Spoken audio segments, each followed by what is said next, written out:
Wow. And I know you said you don't want to touch on the backstory, but I'm going to make you go there anyways. Because it's an interesting story, because I think your process to real estate has been very unique. So if you want to give, what were you doing before even the conference, or before, or what kind of was your first taste of real estate? Interestingly, when I was 12, I went to a career event at Southern Baptist Church. And one lady, for the life of me, I can't remember her name, but she was a real estate broker. And so I asked her about, what she did. She's like, I buy and sell houses. I'm a real estate broker. And I said, well, what's the salary of a real estate broker? And she said, well, all I'll do is I'll tell you that I sold a house and I went and bought a Mercedes. Well, I was 12. So I was like, I didn't know how much a Mercedes cost, but I knew that was a nice car, right? What is the process? So when you see a deal, like, what do you have, like a checklist, like a system that you go through to get kind of, I don't want to tell the secret sauce recipe, but how do you evaluate deals, I guess? I think it's a skill. That's something that you learn to do over time with training and doing deal after deal after deal, right? Can you give us an example of a creative deal that maybe your most creative deal that you've done? The most creative deal I've done to date, and one that I'm very proud to have been a part of, was a property swap. Welcome back. It's Rachel for our roundtable conversation. I'm super excited to have this beautiful guest here. She's very close to my heart. She's an incredible mentor, leader. Call her my auntie mentor. She's my auntie and my mentor, so she's our auntie mentor. So we're bringing Felicia Bell to the roundtable this month. Say hello, please. Hello. Thank you. Of course. Thanks for being here. I really appreciate your time. I know she's a busy woman, so I'm so happy to have you. If you could introduce yourself to everyone and what you do in real estate. Awesome. First of all, thank you so much for having me here, Rachel. It's as much of a pleasure to be here with you. I'm so proud of you and all that you have accomplished in real estate in such a short amount of time. I am Felicia Bell, as you mentioned. I am the owner and general manager of Trinity Investment Solutions. I am brokered with 3CRE Residential Advisors. And I've been in real estate now for about 6.5 years. I started in 2016 with, the idea that I was going to go network to a networking event about financial management. And it turns out it really was about investing in real estate. So how I don't know, I missed something in the fine print, I don't know, but it was the best miss that money could have paid for, right? Because again, this seminar, it was all about real estate investing. And while the real estate seed had been planted many years ago, I won't even go into that backstory, but listen, it had been planted many years ago. It wasn't something that I was thinking about immediately, but at that moment I had an epiphany during the seminar, and I immediately signed up to go on to the next 3-day workshop about real estate. And at that moment, I knew that this was something that I would be doing. Wow. I don't know for how long, but it's where we are 6.5 years later. Wow. And I know you said you don't want to touch on the backstory, but I'm going to make you go there anyways, because it's an interesting story, because I think your process to real estate has been very unique. So if you want to give, what were you doing before even the conference, or what kind of was your first taste of real estate? That kind of sparked that? Interestingly, when I was 12, I went to a career event at Southern Baptist Church. And they had, these booths set up with all these different careers. And one lady, for the life of me, I can't remember her name, but she was a real estate broker. And so, they had kind of prepared us by saying, okay, ask, about salaries, what they do. And so I asked her about, what she did. She's like, I buy and sell houses. I'm a real estate broker. And I said, well, what's the salary of a real estate broker? And she said, well, all I'll do is I'll tell you that I sold the house and I went and bought a Mercedes. Well, I was 12. So I was like, I didn't know how much a Mercedes cost, but I knew that was a nice car, right? And so I'm like, she bought a Mercedes with one check. So real, you was doing the math like, so if I buy 5 houses, I can get 5 Mercedes. So it was, I mean, that's so crazy. But when I think about what we nurture, that was my first experience with real estate. And in thinking about it as this is something I could possibly do. Now, before then, I thought I was going to be a secretary. Okay. That was my aspiration. But that day, I started thinking about like, oh, maybe that's something I could do. And then I didn't think about it anymore for some years. Yeah. A lot of years. Yeah. And in 96, the opportunity presented itself again. I had been laid off from my job. And I interviewed Sipsy Klein. And I started going out with their agents looking at tours, housing tours. And I thought, I can't work on commission. You know, I didn't feel confident enough that I had the support to really do something like that. So it died again. And then in 2016, at that seminar, it resurfaced. Wow. And I've been doing real estate ever since. Wow, I never knew that like backstory. That's like an incredible introduction as into real estate at the age of 12 too. Like that's a very formative memory, and like you said, that's cool. That's a very awesome thing. It was funny. It's funny to think about. Yeah, and like you realize like how small kind of interactions like that have such an impression on you, and you don't even think, you know, it just comes from different sources sometimes, and that's beautiful. So, and also too, a little backstory too, because I'm like, I didn't connect the two. So I know Miss Felicia. I call her Aunt Felicia. It's weird calling you by your first name.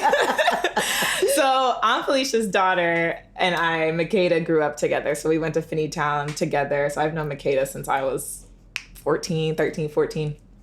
So I was always at the house.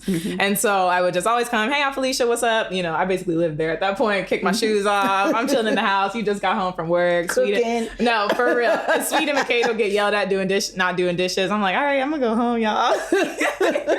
But no, it was definitely a point. I mean, if I came to the house, it's like, hey, Rachel, start chopping those peppers. Okay, put them in the stove. I'm like, I just got here. So I have a very, and I'm so grateful for our relationship. And even just as an auntie, as, you know, a second mom, I always came to the house, and my mom would let me come to your house because she knew you and she knew Makeda and she knew that y'all didn't play. So, and Makeda was vice versa. And so I would always go to the house, and then we'd always stay in touch too. And you were a mentor to my cousin and did a lot with UC. So a lot of different various students and things like that. And then I knew you were in real estate. And when I was interested in getting more information about it, I remember like, hey, can I get lunch with you? Like, let's talk. Because you've been trying to get me to do real estate for a long time. You want any like young person to get into real estate investing, get your license. Like even your son got his license when he was like 18, something like that. And I just remember being like, okay, let's get a little lunch and learn, not knowing where my day is going to end up. So I end up getting lunch with you. And then you like, okay, let's go to a flip of mine. And I'm like, okay, cool. I'm like pulling weeds at the flip. We got like the boy next door doing like some kind of like trash removal. Like it started as a lunch and learn and ended up as me going to one of your flips. And I'm pulling weeds, but that is the breadth of like what you do on a day to day. So kind of touching on that, like kind of walk us through what is kind of in your pipeline at the moment. And I know you describe yourself as a real estate professional, and you're huge of that. You want to be knowledgeable in all kind of sources of things. So give us an idea of kind of what do you do? What is all that you do? You do so much. Yes, you're absolutely right. So it's important to me that for my business, for myself, that people recognize that whatever real estate issue you have, that you can call me, right? It doesn't have to be a problem. It could be, whatever it is. You're thinking about your real estate taxes. You're thinking about, I've got this house or an estate or whatever.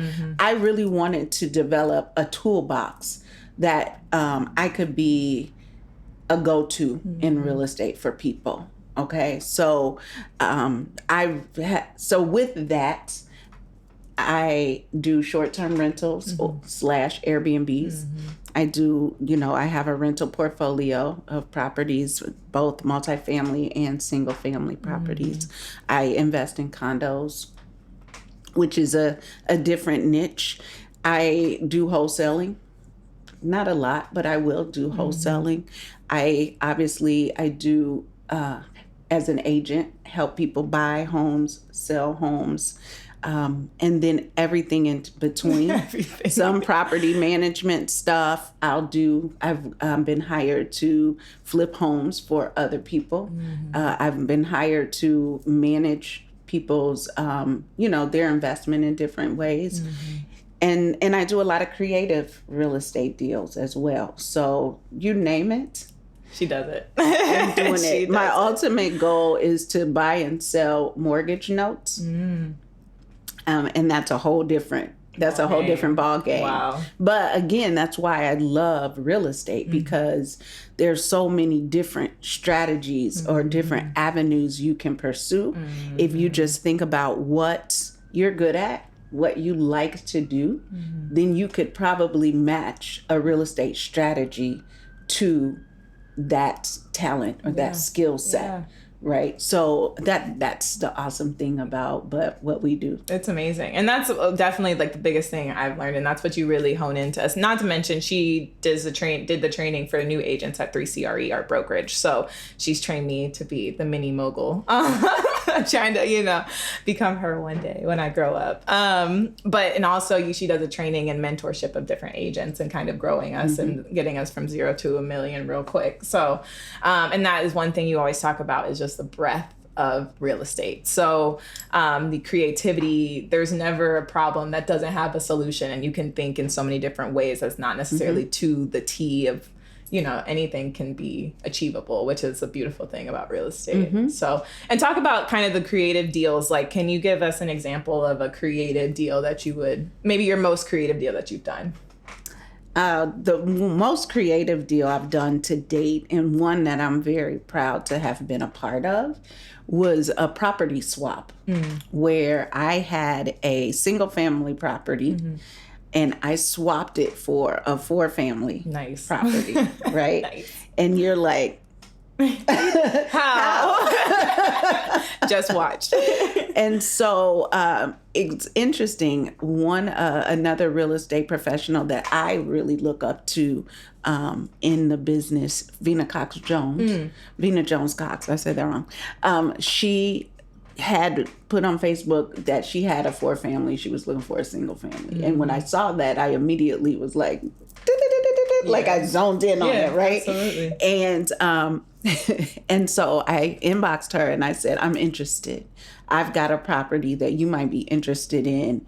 I'd like to take a look and see what you've got. And so I did that. I went to go look at her property, vice versa. She came to look at mine. And, the initial thought is, how in the world could that be a good trade? Right, an equal trade in any capacity. But it was all about what she wanted and what she needed versus what I wanted and what I needed and what the value proposition was for each of us, right? But then you start looking at the numbers, because of course she's not giving away a 4-family for nothing, rental right? Income. Yeah. With rental income, like there's got to be some value. But I had bought the property that I had, the single family, at such an awesome price and had forced the value by rehabbing it. And then the market really worked in my favor as well. So this property, it had a low mortgage. The equity in the property was significant. Wow. Enough to be a value of her. For her. And then that property needed some work. And when I went to see it, it didn't matter. The 4-family needed work. Yeah, the 4-family. It almost didn't matter what it needed, because I had the vision to say, okay, this is what I can do with this property, and this is how I can increase the value from what I'm doing today with the single family, and then turn that into something incredible with the 4-family. Right. And so what I did is I have 2 of the units are long-term rentals, and then the other 2 units are short-term rentals. Nice. And the 2 units were vacant, so I completely rehabbed those units and made them the Airbnbs, and literally tripled the value. Wow. The revenue of that unit, of the 4 families, in less than a couple months. Wow. So yeah, That's incredible. I didn't realize that, and you tell me about this 4 family, and I've heard of it. I didn't realize it was the one from the swap that you. Yes. Wow. yes, That's the thing is like people, and I think being a newer agent, the world of real estate is I mean, every world is its own world, but it's its own world. And speaking the language of knowing that that's even a possibility, right, is so beyond realm for most people's comprehension. But that's things that you do, and can navigate those creative deals like that. That's awesome. Yes, it was fun. Yeah, you're like, okay, what's you got Right. another one? You trying to swap? I mean, being able to recognize a deal. I think that was the biggest challenge for me in the beginning, is what is a deal? Yeah. And Right? can you go through it? What is the process? So when you see a deal, like what do you have, like a checklist, like a system that you go through to get kind of, I mean, I don't want to tell the secret sauce recipe, but how do you evaluate deals, I guess? I don't know that.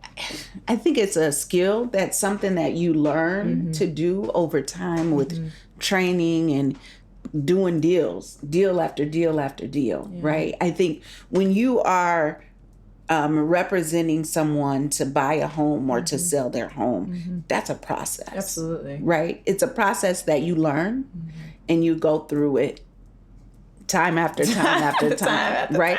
Even though every deal is different, everyone is presented, every deal presents its own challenge. Yes. Because you're dealing with people, right? But when it comes to the creativity in real estate, I think it's something that after you do it over time, you recognize what the value is and where the value lies in different, whether it's in different markets, whether it's here in Finneytown or Bond Hill, and just staying in tune with what the market is doing, and recognizing, the learning how to estimate repair value, and you put all of that together, and then that's when you're like, oh, that's a deal. Because when you're an investor, the numbers tell the story. Everything. If the numbers don't make sense, then it I say all the time, you hear me say, if it don't make dollars, it don't make sense. Correct. Right? So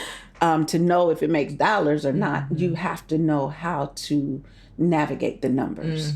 And that's something I, with my experience, I strive to be like you. Because you walk into like a distressed property, the floor is falling out. You're like, all right, it'll be 30K here, 20 here, 15. Okay, I'll do this. And then 3 months later, it's like flipped and you're listing it. So it's just like incredible to kind of see how you operate in situations like that. And I just know it comes from experience. But that's my goal, is to be able to just be running off numbers just like you do. So. And you're well on your way. Listen, I'm trying to be mini you, but you got $1 million in sales in 6 months in your first year. It's incredible.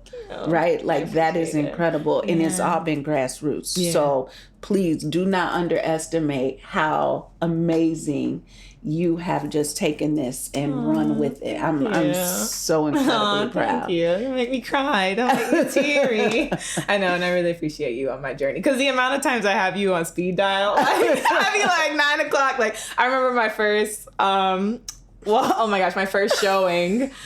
I got my license on a Friday night, and my friends were so kind and generous, and were like, we're waiting until they were moving from out of town. They were living in Louisiana, moving back to Cincinnati, and they're like, we're waiting until Rachel, until she gets her license. We're looking for houses as soon. So I got my license on Friday, and I was showing them houses Saturday. Yeah. And so she helped me a lot. But the first showing, we got locked out. And I'm like calling her like, yo. And the thing is, it wasn't just like a key lock, because it was a really old house. Like it was like built in 1898. And my biggest thing when I walk into a house and I close the door, I lock the door behind me because I don't want anybody coming in the house behind me without me knowing. But the back door was like a slide lock, like the hotel kind of locks. So I locked that. And then we go out to the front porch. I'm like, oh, let's check out the front porch before we go to the rest of the house. Went out the front porch. Husband closed the door. We all locked out. I was like, you know, my client's keys are in their jacket in there. It's mid-November, like freezing. And I'm calling her like, so we just got locked out this house, you know, I don't know what to do. First day as an agent. So that's the kind of fire that you helped me put out. And I'm extremely appreciative. Or even but you figured that one out on your own. Listen, I won't tell you how, but I don't want to incriminate myself here. But no, you've been definitely like I can't even express to you how grateful I am that, you know, you've been a part of my journey and even brought me onto the brokerage that I came on. Because as soon as you were like, hey, I'm working here, I was like, me too. I was like, wherever she goes, I go. Okay. Like, because I just have that trust and so grateful to have mentorship, and people don't have that. And especially as a new agent, having someone to kind of guide you through the process is invaluable. Mm-hmm. Someone that you can trust and know that, you know, I always know whatever you tell me is going to be for my best benefit. I don't question that at all. So I'm just like, cool, you know, and I run situations by you. Because one thing being a new agent that you really taught me is that opportunities are going to be coming to you like crazy. Mm-hmm. But you have to have the breadth of mind, or like you have to know yourself so well that you don't even question your path, because there's going to be so many distractions and people that want you on their team and they want you to do this, but you got to stay on your mission. Mm-hmm. And kind of backtracking a little bit, but I know you've been an incredible mentor to me. Has there been incredible mentors that you have had in your life? And if so, who are they, and what's some big things that you've learned from them? Oh my gosh. I've had a lot of mentors over the years. There are three that stick out that I call them the 3 E's, and they don't even know this, right? So Eric Ellis, Eric Abercrombie, and Eric Blackburn. Wow. And it's amazing that all of them are Eric. Yeah. Right? Like, I'm like, and my brother is Eric too. So he was my first influence, right? Yeah. He changed my life first. Yeah, for real. Come on, Eric. I was the only kid until he came along. Yeah, for real. But Eric Ellis, I think, really was the one that put me on in terms of from a professionalism, right? And that was via Inroads. And, you know, he recognized my potential, and he'd just take me and put me in front of cameras and, oh, you're going to be speaking to this group of people. And one day it was like, oh, you're going to be speaking to 500 people. I'm like, what? You know, and so, or, oh, you're going to be doing a commercial, and that gave me confidence, right? That really built my confidence and to be able to walk into any room and be comfortable and professional, and what was okay, what was not okay. And then I think of Eric Abercrombie, which I met him when I went to UC. And let me tell you, he pulled me into a lot of rooms just to say, hey, yes, this is okay. No, that's not okay. Or, you know, you need to be more focused, or no, that guy isn't good for you, right? So I hear that from you on the occasion. I go, these jokers. And so, you know, I watched their daughter, Claudia and Eric's daughter, that taught me a lot about just being responsible for someone else. Erica, you know, was an incredible part of my journey, looking back, taking care of her, and then becoming a parent myself. I give the Abercrombies that, you know, they just were influential in my journey. Absolutely. In so many ways, just from scholarship and, you know, personal life lessons, and the list goes on and on. You know, Dr. Abercrombie's Black Male series in UC was incredible, part of my formative years. And then Eric Blackburn is really the person who was my mentor in real estate. And I met him virtually. Met him online, and he just took me under his wing and taught me everything he knew. And we, you know, we became friends, but anytime I had a question that first 6 months, or probably more like 8 or 10 months, he, you know, I would call him and say, hey, what should I do? And when we met, I just met him. I saw him, that he was a real estate investor online. Wow. And I called him and said, hey, I want to be a real estate investor. Right. No, I emailed him first. I want to be a real estate investor. I see you're a real estate investor. Can we talk? And he was like, sure. 6:00 in the morning. And he responded right away. I was like, wow, okay. And so Eric, we talked that Monday. That was a Sunday. We talked on that Monday, and we set up a meeting time every week. And I would come with an agenda. He was a P&G person too, previously. I would come with an agenda, and he would just answer my question, and he would give me homework every single week. And I'm like, I would come back to those meetings we usually met on Wednesday mornings. I would come back and I'd do whatever he told me to do. And then we'd start all over, and we did that for months. And then I went to visit him in Georgia, because he lives in Georgia. And he just took me around to his rehabs, and he just showed me the ropes. Wow. And then literally that was in June. By the end of that month, I had bought my first property. And then I bought the first one in June. I bought another one in July, and I bought another one in August. Monopoly. And I was just like, and then I rehabbed that first one in August, because the first two were turnkey. And he was the one that suggested I get my license, because I wasn't thinking about being an agent. He was like, I think you should get your license. So I got my license. And I'm literally, everything he told me to do, I did. And then at some point, I kind of went off on my own. I became his agent because he invested here in Cincinnati. I became his agent for a while, and it just continued to grow. It just continued. Also, the other thing that was my involvement in RIA, the Real Estate Investors Association of Greater Cincinnati, was huge. And so I think the biggest takeaway, all of those were my mentors. Yeah. And so the biggest takeaway from that is that there are so many strategies in real estate, and then investing in my education to understand about each strategy has made the world a difference. Absolutely. And I think I will continue to share with you and anyone who's looking into getting into real estate. You've got to invest.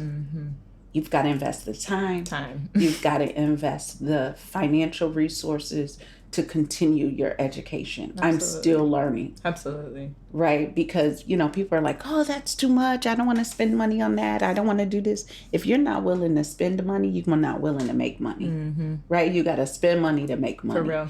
And so I've spent thousands of dollars on classes and learning and education across the country. Yeah. And that's like something that's huge and really admirable, because you're constantly on it. Like, so you'll go to Tampa, you got a convention in Tampa, you went here, but having that constant thirst for knowledge, and you always tell us, be a subject matter expert. Like, whatever a client comes up to you, you have to have the knowledge, and so that people trust you, because when you're knowledgeable, that's when you get people, that's when you win it over. And so among doing conferences, what other kind of ways do you stay educated and abreast of what's going on in the constant changing of the real estate industry? For me, I'm a classroom learner, so that helps me tremendously. But just reading, staying connected to people who are in the industry, who are in the business, surrounding yourself by successful minds, because they're going to be talking your language. With real estate, being a part of a community that is in real estate, because people do not understand real estate. They understand if you're an agent, but all this other stuff, they're like, huh? It's behind the curtain. They're like, question mark, yeah. I don't even think my parents fully understand what I do. Right? So it's, you have to stay connected. You have to stay educated. You have to have that thirst and that internal motivation to keep going every single day. And that is something that, and I always come to you because, you're just such a confidant to me. Like, I came to you, I think, on Friday, and I was like, yo, Aunt Felicia, I'm tired this week. Like, I've had a really big July, and which is wonderful. And I've been in situations, I think, I got really spoiled. My first 5 months, I had 5 deals like this. And they were all friends, so they was all coming to me. I was like, I didn't have to do anything. I just woke up and had, But then that obviously dried out. And we had the conversation. You're always like, you need to always be originating. Why are you getting comfortable? And I'm telling you, I starved for about 2 months because I was like in my head coasting and, wasn't working on the constant pipeline of bringing people in. So how do you keep that energy, that fire every single day? Because it's a required grind, you know, and you have to really dig deep some days. So how do you keep that energy going? One, I think you have to get your adequate amount of rest, right? Because it comes from within. Surrounding yourself around like mind. You know, there are people that I absolutely love, but they do not have the same energy that I have. They don't. You've got to stay surrounded by people who are self-motivated and other entrepreneurs. Absolutely. This is your business. It's going to be what you make it. And so when I'm not around people like that, I'm by myself. Rejuvenating. Yeah, absolutely. And that's the biggest thing I'm learning too, is that, and like I said, we've talked about it, and it can just be the entrepreneur life is not a faint of heart, as you say. Real estate is not for the weak. I think people watch a lot of shows and HGTV, and they're like, oh, look how cute that agent is. She's dressed so cute. She's showing cute houses. And what you don't know is everything that goes on behind. The cute stuff is maybe 10% of it. Right. You're showing houses. You're looking sexy. Nice. Yeah, it's real cute. But what you don't see is me crying in the corner writing contracts, or when the deal falls through and everybody's scrambling, and, you know, you might get cussed out on the occasion, but that's what happens. But and I think one thing I'm learning is that so many people, just working with the public, is that a lot of people feel very entitled to your time and energy, and you're on constantly. You have to put on a face. You have to be very available for clients and navigating kind of tough interpersonal situations. You know, you're negotiating contracts, you're negotiating cost, you know, you're playing hardball on the occasion, and so finding that time to recharge and rest is absolutely key, like you said. So you find ways to recharge just by being solid, like being in your own self. What other ways do you take your time from being your busy mogul life? How do you recharge? Vacations. Yes. Correct. Also that. Vacations. Just being surrounded by people you know and love, that you don't feel like you have to be on with them. You know, that makes a world of difference. It does. But for me, I think the solitude is the best. I guess that's the point people don't realize about me, is that I really have a high score on the introvert side. And so I'm at home 90% of the time. When I'm at home, it's completely quiet. I'm the same way. I just sit in my silence, and I truly enjoy my silence. And that's how you know people are peaceful, is when you can sit in your own silence. When you can sit. Yeah, for real. Because it's so much noise and constant binging and emails and silence is golden. So silence is golden. Yeah, absolutely. And that's where, you know, for me, I hear from God during those times, right? I'm like, God is speaking to us all the time, I believe. And so if we constantly are living in the noise, you don't get a chance to hear that. It. Yeah. And so when I'm looking for direction, for me, it's like, okay, my closest friends, they know, okay, if she's running the bath water, I go and get in the bathtub, I'm like, please, this is my dome. Do not disturb me. I remember a couple of months ago, one time, I think I took 3 baths in one day. Just I needed that time. I needed to hear my inner self. I needed to hear from heaven. And I just kept running the bath water. I gotta go back. You got your own little baptism set up. Funny. So, how do you bounce back from setbacks? Because there's a lot in this industry. Self-talk. Again, surrounding yourself by motivated people. Because when you see that they're motivated, that they didn't stop, then you know you can't either. So I think, again, you know, just that solitude, that quiet time, talking to myself, I talk to the devil, right? We fight sometimes. We got beef. I'm like, look, you're not going to bring me down. Yeah.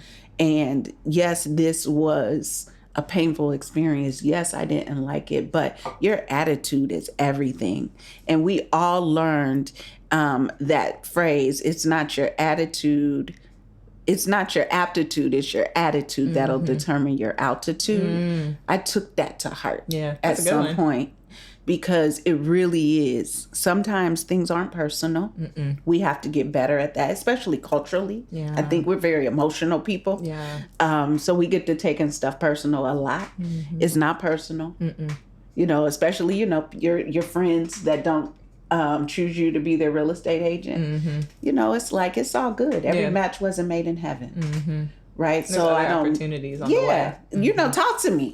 Talk to me about it. And it's okay.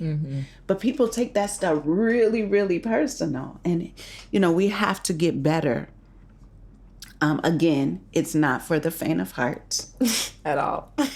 So you talk yourself off a ledge sometimes. You do. You have to. Or you allow yourself to be in your feelings and know that I'm not going to get up tomorrow feeling the same way I did today.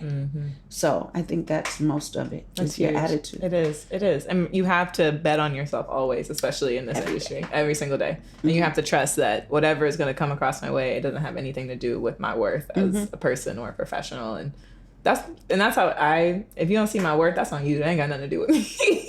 That ain't got nothing to do with me. Hello. So, do you ever experience imposter syndrome?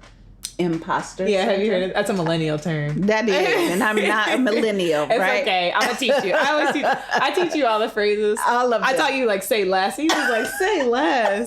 She took it and ran with it. Imposter syndrome is like when you feel like you don't belong in a place. Like if I'm at a huge conference, some people question, oh, I don't think I'm worthy of being, it's out of worthiness, thinking you don't belong in a certain room or something like that. Do I ever experience that?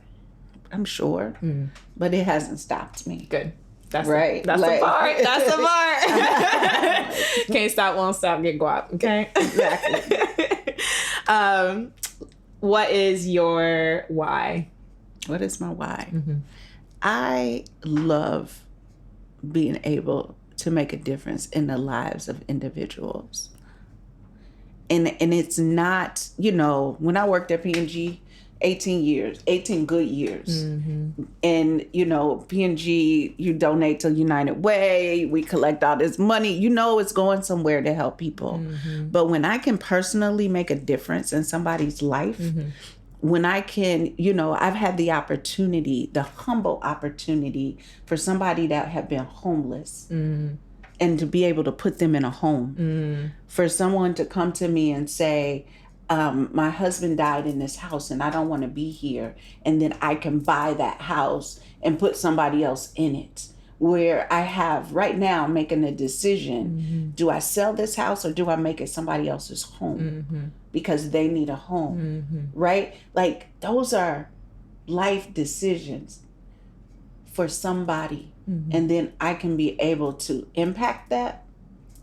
It is the deepest gratification that for me, to be able to impact somebody's life in that way, to sit here and listen to you to say, I've done well because of you. I can impact your life. That's my why. That's what gets you out of bed every day. Every single day. Beautiful. And it is. And I think it's hard you can lose sight of that sometimes in the hustle and bustle. But those experiences and those people, you'll always remember you were a part of that path. And it's a gift. It's such a gift to be able to have that. Because people don't have careers that have purpose like the way ours do in some sense. So, Being able to help somebody reach their dream, be in their dream home, right? It might be $100,000 home for, you know, one person, but it's somebody's life savings. It's the biggest investment most people will make. Truly. When I think of the investment portfolio, for some people, it's just income. For me, it's 11 or 12 people's homes that I'm responsible for every single day. Somebody's air conditioner goes out, it's on me to figure out how to make them comfortable. Like it's those things that don't mean a lot to some. It means everything to me. And it's beautiful. And it shows. And you do your work very well. Thank you. curious, what's next for you in the next 5 to 10 years? What are your goals? Wow. Well, you know how to throw that out there. What's next? I don't know. I'm like that bird in the wind. God just takes care of me, right? So right now, one of the projects that I'm working on, I had in mind to work with a developer, and the atmosphere brought that opportunity to me. I wasn't out there actively pursuing it yet, right? But it came to you. But it came. And so I want to continue working with developers. I consider myself now, as of recently, thanks to K Battle, I'll tell you about that offline, come on. that I am a micro developer. Okay. Developer meaning like building houses instead of like you're working with companies to build. Developing communities, right? Okay. Impacting communities, impacting individual lives, changing a property from one state of being to something that's livable. Like that's what developers do. So working more with developers, larger developers, whether I'm representing them or whether I am developing. Come on. And then my goal is really to have $11 million under management within the next 5 years. Nice. I believe you got it. I already know you do. Anything you got your mind to. Yeah. So, and what that means is that I have ownership or a stake in $11 million worth of assets in the next 5 years. And then it just keeps rolling while you on a beach in Jamaica chilling. Passively. Come on, right? Exactly. That's what I'm saying. Important. Yeah, absolutely. Yes. That's what I'm trying to be too. That's what we all want to be. And it's possible. It is. It is. Anything is possible. My final question for you is, what are you most proud of? Swede. I knew that's going to be the answer. Who is Swede to everybody? Swede is my son. I am most proud of the journey that we have been on together over the past, he's 24 now. And to see him blossom into the young man, responsible, self-sufficient. Well, I don't know if it's all self-sufficient yet, but he's getting there. Working there. And Makeda. Yeah. Right? Like, when I look at the two of them and the journey, the determination, the example I've been able to set for them, hopefully, they are like... Yeah. And then when I look at my mentors and mentees, right? My mentees, when I look out and I see you and I see Mitchell Phelps and I see Adelaide and, the list goes on, working with UC and the advanced program and different programs at UC. And the list of mentors, I mean, mentees are literally around the world now. Yeah. There's no greater joy than that. I can imagine. Yeah. And once again, you've been an incredible mentor, auntie mentor to me. And my journey wouldn't be the same without you. Oh my gosh. That. I already know that. Yeah. Every day I'm talking about you. Every day. I talk about you too. Somebody asked me something like, hold on, let me call my auntie mentor. I'm so proud. I can't say that enough. I mean, you all you've done it. Yeah. And what did I tell you just yesterday? You should triple your income in the next 2 years? 2 years. So here first. I won't disclose what the income is now, but just know it's going to be 3 times the amount in the next couple of years. So. And I'll be there. Yeah, absolutely. Along the way, still on speed dial. But thank you so much for your time and knowledge and your inspiration, and I really appreciate you so much. I love you. I love you too. So thank you all so much for tuning in for another roundtable conversation with the beautiful Felicia Bell. Let us know where we can find you if anybody wants to follow up with you. I can be reached 513-657-8696, and I'm available most of the time.